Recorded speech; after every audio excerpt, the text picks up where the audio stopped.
EA has made statements in their most recent earnings call that would lead me to believe that they are no longer interested in focusing on single-player experiences with any of their games, and that could be really bad for BioWare. Hello and welcome to the Exalted March. I'm going to give you the quotes from CEO Andrew Wilson and CFO Blake Jorgensen in just a second, but I do want to go ahead and just set the stage really briefly to say I'm not into naysaying, I'm not into doomsaying.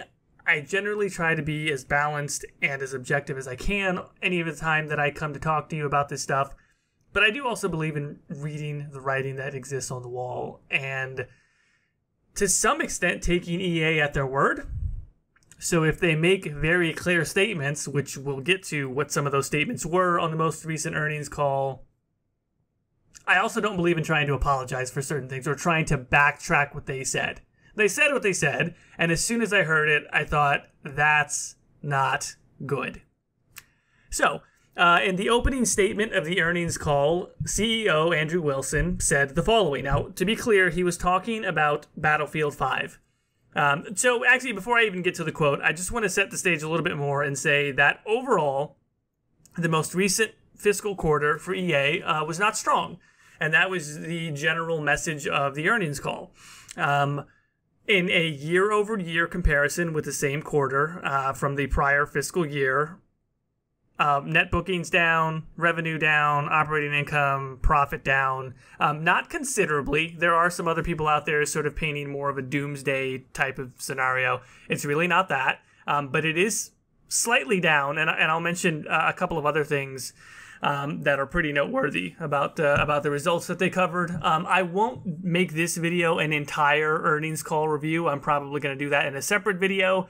I wanted to just address specifically what was said about single-player experiences.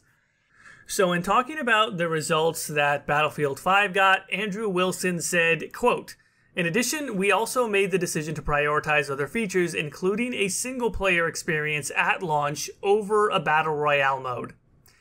This year, Battle Royale modes became incredibly popular in shooter games. As a result of these decisions, we struggled to gain momentum and did not meet our sales expectations for the quarter." Now, again, in this quarter, their big release was Battlefield 5. That's why it really all came down to Battlefield 5.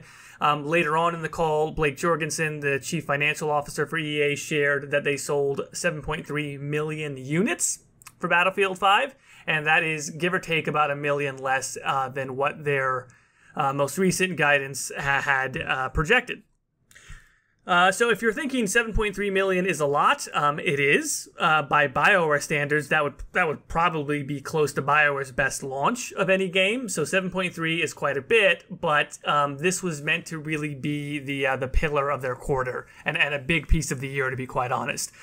This fiscal year, other than the sports titles, hasn't had too much in it for EA. So Battlefield was an important decision, and I can't stress this enough. The fact that they specifically called out including a single-player experience as a detractor, right? This game did not perform well, and really the number one reason, other than having to delay the game, they did mention that they because of some issues on development, they did not release the game in the quarter that they wanted to. They had to move it more into that holiday season, where there was more competition, and also, I mean, just the big one is Red Dead Redemption 2, which just sold like gangbusters, and that became the must-have game of the season. Maybe pushing Battlefield down a little bit, but, you know, Battlefield has released during holiday seasons before and done quite well. So you can't make it exclusively attributable to that, and that's not what Andrew Wilson says. Andrew Wilson makes it, at least in part, attributable to the fact that it didn't have a Battle Royale mode at launch, but moreover that it had a single-player experience. And that's not the only time they said it. They actually repeated that. Whenever they talked about the poor quarterly results, they talked about Battlefield, and they talked about why Battlefield didn't work, and they seemed to think, because both Andrew Wilson and Blake Jorgensen said it multiple times, that the decision to include a single-player experience was a detriment to the game's performance, and a reason why it didn't do better, and why it didn't generate more live services sales, more microtransactions. Now, this is crucial for BioWare. BioWare predominantly has been known for the ability to craft and deliver really excellent single-player, story-driven, player choice-driven experiences. They are finally giving EA an online-first option through Anthem that is also kind of trying to do the juggle of balancing the storytelling prowess of BioWare that we have become accustomed to with an online feature set, with a live services feature set. That's great, but predominantly what many of us are looking for BioWare to get back to is single-player experiences. The reason why this is so damaging to BioWare's potential future is that when EA takes time to note the inclusion of a single-player experience as being a detriment to a key launch in a quarter, and they say that to investors, investors are not going to forget that. Investors are going to remember that single-player experiences were listed as a detriment for this game and a reason why it didn't do as well in the overall live services strategy that EA is pushing constantly. And it's going to be a question that is raised going forward, right? If you list, because investors are paying attention a lot right now. I've had to push back against some people who are painting doomsday scenarios for EA, but it is undeniable that this has been one of the weaker quarters that they've had in a while. And so investors are really paying attention to why did this happen. And the fact that they didn't spend as much time even talking about the fact that the game got pushed back, they spent more time talking about the fact that it had a single player. I mean, I don't think I'm exaggerating. I was honestly surprised to even hear them say that the first time. I was even more surprised to hear them repeat it multiple times. I mean, I won't say that they were saying it every 5 minutes, but they both said it more than once. Andrew Wilson and Blake Jorgensen had to have at least mentioned it twice each. And I think they might have done a little bit more. Again, investors will remember the reasons that you give them for why there was poor performance, and should those elements, which you have described as being a detriment to the game's release and to its lack of success, if those elements reappear in, say, BioWare games, naturally some investor somewhere is going to raise the question of, well, hold on, wait a minute. If the inclusion of a single player in Battlefield was not good and the exclusion of a Battle Royale mode at launch was not good, then why is that not true for BioWare games? Now, look, you and I as gamers know that those are two totally different experiences, but if you're an investor, you're looking at products, and you're trying to see a consistency, quite honestly, in a lot of the feature sets of the different products, right? Because that's what an overall corporate strategy is. You're trying to have a consistent strategy even across brands, even across different product lines. You're trying to have that overall top-level live services focus in everything. And if EA, at the highest level, this is the CEO of the company, CFO of the company, have now framed this issue as clearly and in as much of a binary setting as you possibly can. We put a single player in, we didn't put a battle royale in, and that was bad. When you paint it that clearly, if you're Andrew Wilson and you're Blake Jorgensen, that's a strategy for going forward.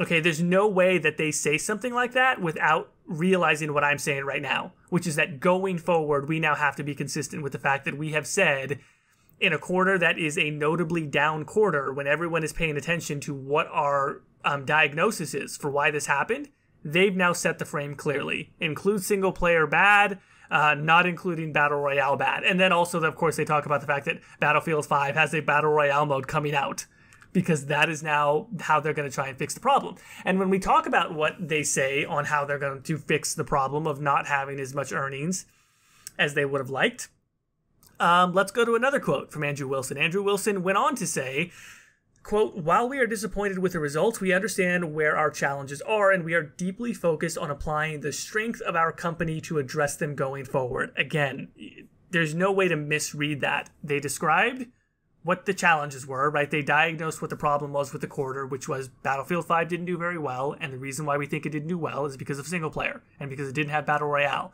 And EA has always been very clear about what they think their strengths are, right? So what they think their strength is live services, right? Microtransactions. So when he says, quote, "applying the strength of our company to address them going forward," what he means is we're going to push microtransactions even harder.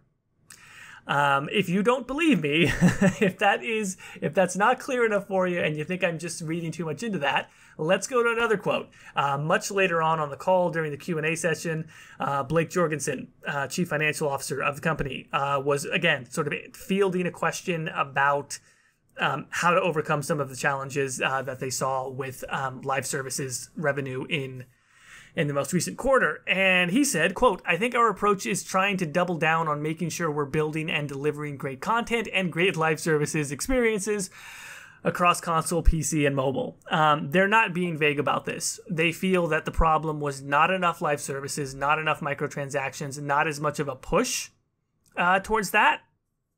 And the way to fix it is to just focus in on that even more, to double down, as he says. So, again, I'm just going to throw a couple of more quotes in here as ancillary proof. Jorgensen also said, again, specifically referencing single-player campaign, quote, "The desire to make changes to Battlefield 5 led us to move its launch into a much more difficult window, and prioritizing the single-player campaign over Battle Royale also hurt sales."